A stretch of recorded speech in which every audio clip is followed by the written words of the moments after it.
Hey guys, wanted to get back together to make another lesson video, a little mini lesson on multiplying radicals. But before we do, I hope this video finds you still doing well, staying safe, healthy, you and your family.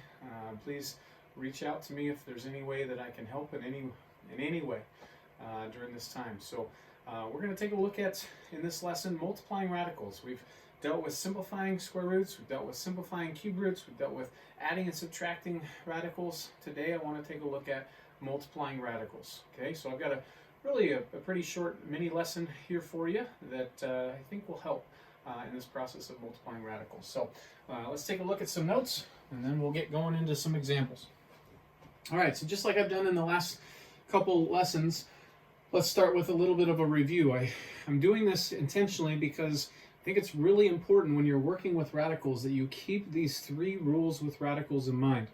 By now, because of the number of times I've gone over this with you, hopefully this is beginning to be redundant and you're like, I get it, Mr. Breen.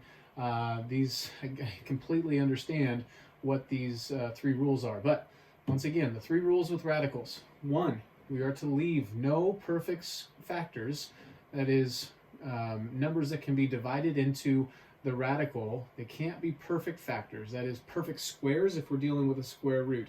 Can't be perfect cubes if we're dealing with a cube root. We have to take those out. And my process of doing that is the process Breen's Chapel. Okay, and I've outlined that many times for you, and we'll see it even today. Second, we are to leave no fraction in a radical. So oftentimes our solution for dealing with that is if we have a fraction in a radical, we rewrite that as the radical of the numerator divided by the radical of the denominator. Now, that technique is especially helpful if the denominator is already a perfect square if we're dealing with square roots, or perfect cube if we're dealing with cube roots. And then thirdly, we're to leave no radical in the denominator, and our solution for that is rationalizing the denominator. Now, we haven't taught that. That'll be coming up. I've kind of teased that it was going to be coming up earlier, but I think in our very next lesson, it will be the lesson that I teach, is the process of rationalizing the denominator. The reason I've kind of postponed it is the process of adding and subtracting and now multiplying radicals comes into play when it is time for us to rationalize the denominator. So I wanted to teach you these little mini lessons here first before getting to that. Okay? So that is going to be really helpful, and it can be a little bit of a challenge in the process of rationalizing a denominator. All right, so today, as it says there, we're going to work on multiplying radicals. And this tends to be pretty easy. I think you guys are going to find that you enjoy this, or find this pretty easy. So we've got a few steps that I want to share with you. Steps for multiplying radicals. 1, when we're dealing with terms that have non-radicals attached by multiplication to radicals. So what I'm talking about is this a in the a square root b. Okay, this would be considered a is what I'm talking about. That's a non-radical attached to a radical by multiplication. So when we have terms like that, what we're going to do is we're going to multiply the non-radical parts, then we're going to multiply the radical parts. So keep in mind that if I were to multiply the square root of a times the square root of b, if both of these are indeed square roots, well, that's just the same thing as one square root with the multiplication occurring inside. Okay, and that would be the same if I had cube roots on both of these, then this rule would apply as well. So ultimately, maybe I should have done that in my notes. I should have put a little n here, an n on that shelf, and this would equal the nth root of ab. Now, if this was the nth root of a times the, I don't know, let's say the x root of b, where those are two different roots, I cannot just say that this equals some root of the multiplication inside. Okay, so these do have to be the same indexes on these radicals. Okay, ultimately in this lesson, I'm just going to keep us focused with square roots. So this will be the square root of a times the square root of b, which would equal the square root of the product ab. Okay, so that's kind of our technique of how do we multiply two different radical terms. Okay, if they have a non-radical part attached to them, such as a and this, we're going to multiply the non-radical parts, then we're going to multiply the radical parts. Okay, and ultimately the reason that is we have to remember that the order of multiplication does not matter. So I can rearrange all things that are held on by multiplication. I'll show you that here in our first example. Second, we're going to simplify all radicals. Okay, so keep in mind Breen's Chapel. This is really ultimately to help us satisfy our first rule with radicals, is that if I'm going to leave a final answer, I have to have it where it satisfies Breen's Chapel. Thirdly, if necessary, this is not always common, but if necessary, combine any like terms. That includes radical terms. Okay, and then I also wanted to include here this important note. Our rules with the distributive property and then multiplying binomials still apply. All right, so let's take a look at a couple examples, and I think this will not be too challenging for you. So this first one says 5 times the square root of 7 times 3 times the square root of 2. So what I was trying to say up here is when terms have non-radicals attached by multiplication to radicals. So I've got this non-radical and this radical times by this non-radical and this radical. Okay, ultimately what we're going to do is we're just going to multiply the two non-radicals, then multiply the two radical parts. Okay, so what I'm trying to say here is we're going to take 5 times 3. I'll show my work here. 5 times 3, then multiply times root 7 times root 2, okay? And the reason we can do that is you have to realize that the glue that holds, the math glue that holds 5 and root 7 together is multiplication. So there's a little multiplication dot right there, and the glue that holds 3 and the root 2 together is multiplication as well. So there's a little multiplication dot right in here between the 3 and the root 2. Well, when that's the case, I can rearrange the order of multiplication. It would be more convenient for me to multiply 5 and 3 together, because those are like numbers. So 5 times 3 makes 15. And then it would be more convenient for me to multiply those two radicals. So applying this idea here that if I have root 7 times root 2, this equals 1 square root of the product inside. So that would be the square root of 14. Okay, so hopefully you understood where I got that 14 from. That was inside of 1 square root doing this multiplication of the 7 and the 2. Okay, so this is going to be my final answer, because if I were to look at step 2 right here, simplify all radicals using Breen's Chapel, if I tried to break down 14, it just breaks down as a 7 and a 2. Both of those are prime numbers. Okay, and so there's no couples, so then that can't be simplified at all. So that's going to be our final answer, 15 times the square root of 14. Okay. With this next problem, a little difference, but very similar as well. Okay, so I've got 3 root 6 times 2 root 21. Once again, I'm going to multiply the non-radical parts. The non-radical parts are 3 and 2, so I'm going to do 3 times 2.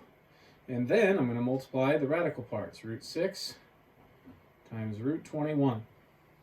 Okay. So 3 times 2 is 6. Root 6 times root 21, this is the step maybe I should have shown on the last one we did, will equal the square root of 6 times 21 inside. 6 times 21 inside makes 6 times the square root of, that 6 times 20 is 120, and 6 times 1 is 6, so this is 126. Now, on the last problem, this is essentially where I stopped. Here I cannot stop though, because step 2, simplify all radicals with Breen's Chapel, I can actually break this down. Now don't overthink this. You know two numbers that multiplied together to make 126. Namely, 6 and 21 did, right? So then keep breaking down the 6 and the 21. That's a 3 and a 2, and that's a 3 and a 7. And I think that's as far as we can go, right? So notice, 3 and 3 are now couples. Since I'm dealing with the square root, I'm looking for couples. So the 3's are couples. I've got a lonely 2, and I've got a lonely 7. So I already have a 6 outside. Now times by the couple of 3's is going to leave as 1 3. Then left lonely inside is a 2 and a 7, which multiply 2 times 7 on the inside. So 6 times 3, 18, times the square root of 2 times 7, 14. That would be our final answer on that problem. 18 times the square root of 14. Okay, so this is The reason I included this example was to help you see how oftentimes we have to simplify before we're done. Okay, this is not a, or let me say it in the positive. This answer right here, 6 times the square root of 126, is equivalent to what I started with. It's just, it's not in what is called simplest radical form. It can still be simplified using that Brains Chapel. So we always have to remember to do that, because that's one of our 3 rules with radicals. All right, so remember this note right here. I said, important note, our rules with the distributive property and multiplying binomials still apply. Well, hopefully when you look at this third one example here, you would agree that this is the setup for the distributive property, right? Distributive property says A times B plus or minus C equals AB plus or minus AC. We distribute that A to the B and to the C, and it doesn't matter whether we have a plus or a minus inside, and so that's why I use that symbol plus or minus. Okay, so that distributive property still applies. So this whole thing needs to multiply by that term and by that term. Okay, so think of this whenever you're doing the distributive property like 2 of these problems that we just got done doing together in one problem. Okay, so let's go ahead and multiply the 5 root 2 times the root 6. So I'll write out all my steps here. 5 root 2 times root 6 minus, I got to send the 5 root 2 to times by the 2 root 10. I've already dealt with the minus sign by putting it right there. Okay, so those are the multiplications that I need to do. Now, the other thing I like about this problem is this number root 6 doesn't have a non-radical part in front of it. Well, we've dealt with this in a previous lesson. What is that number? Even though it's not written, all mathematicians would look at this and know that there is a number that lives out in front of that radical. It's the number 1, right? Because our multiplicative identity says 1 times anything is itself. So, if you need to, you are welcome to put a 1 right there. And now this looks like, as I just got done saying, 2 of the problems we just got done doing. There's 1, and there's another 1. Okay, so 5 root 2 times 1 root 6, multiply the non-radical parts. Well, that's a 5 and a 1, so 5 times 1, 5. Now multiply the radical parts. Root 2 times root 6 makes root 12. Minus. We have to repeat this process. Multiply the non-radical parts, 5 and 2, 10, times the square root of, multiply the radical parts. 2 and 10 makes 20. Okay? We just did the multiplying step right here, step 1. Step 2, simplify all radicals. So let's look. I've got a radical 12. Can that simplify? Hopefully your answer is yes. That's a 4 and a 3. And that 4 is 2 times 2. There's a couple. Again, I'm looking for couples because this is a square root. 3 would be a lonely. So this couple of 2's is going to leave the chapel as 1. It's going to leave and join that 5 out there. So I have a 5 times that 2 times the square root of the lonely 3. Now, obviously, hopefully you agree that that makes 10 root 3. But I still have this one. Does root 20 break down or simplify with Brains Chapel? Sure enough, it does. That's a 5 times a 4. And 4 is 2 times 2. There's a couple of 2's. Again, I'm looking for couples because I'm dealing with a square root. And a lonely 5. So with this problem, this couple of 2's is going to leave the chapel as 1, 2 to join that 10 out there. So I have minus, keeping my sign, 10 times, there's my couple of 2's that left is 1, 2, times the square root of lonely 5. Well, what's 10 times 2? It's 20, so this is minus 20 square root 5. Now, this is why I wanted to teach you adding and subtracting radicals before this lesson on multiplying radicals. Do these two terms combine? Hopefully you're answering to the video. No, because they're not like radicals. This has a root 3 and this has a root 5. They do not have like radical parts. So thus, they can't be combined in any way. And there's our answer. 10 times the square root of 3 minus 20 times the square root of 5. All right. I'm trying to ramp up the difficulty here a little bit with each of the problems that we do. So this next one, it's probably been about a month or so now. I think it was the beginning of chapter 7, shortly after, shortly before we broke because of the coronavirus. We worked on multiplying binomials.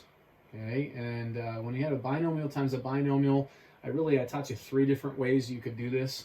I said this is where the FOIL method could come into play, right? I then called it like the distributive property on crack. We got to distribute. This goes to every term in the first polynomial needs to be multiplied by every term in the second polynomial. So there's these, what we call them, shooting the missiles and then shooting the torpedoes, right? So this shooting that missile, shooting that missile, shooting that torpedo, shooting that torpedo, right? Or I even taught you that little box method that you could use if you like that. So I showed you the kind of 3 different ways to deal with multiplying binomials in that one lesson that I covered in class. So that's the same thing that we're going to need to do here. It's just now my numbers have radicals in them, and that's just the new part to this for you today. So I have these. This is kind of like, remember how I said on this problem it was like 2 of these problems all in one? Well, this problem is like 4 of those all in one. So let's write out all of our multiplications. Follow each of these little arrows. We have initially a 2 times the square root of 3 that was times by a square root of 3. Then I had the 2 root 3 plus 2 root 3 times by a negative 2. Okay, I'm kind of running out of room here.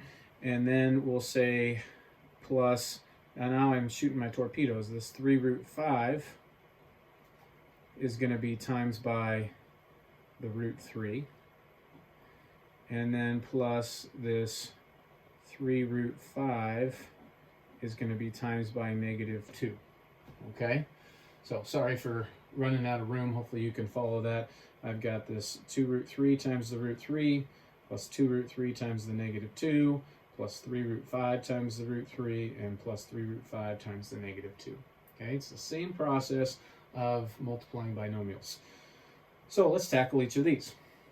So 2 root 3 times root 3, once again, when multiplying 2 terms that have not binomials but have radicals in them, we want to multiply the non-radical parts. Well, this one doesn't appear like it has a non-radical part, but again, as we just talked about in the last problem, we can visualize a 1 being right there. So 2 times 1, 2. Root 3 times root 3 makes root 9. Okay. On to the next one. 2 root 3 times negative 2. Well, this one doesn't have a radical part. That's okay. So I'm going to multiply the 2 non-radical parts, which is 2 times negative 2, or negative 4. And then root 3 times, I wouldn't say nothing as in 0, but root 3 times, let's say that there's a 1 right there if I wanted. Okay, and so that just makes a root 3. I don't have anything. If I wanted, really in theory, I could say root 1 is 1, and so that's not illegal, and so root 3 times root 1 does make root 3, if that helps. Okay, and now we're going to do this multiplication. Once again, it doesn't have a number in front of that root 3, so we can picture it as having a 1. 3 times 1 is 3. Root 5 times root 3 is root 15. And then we'll do this last one, plus negative 2 times 3 is negative 6.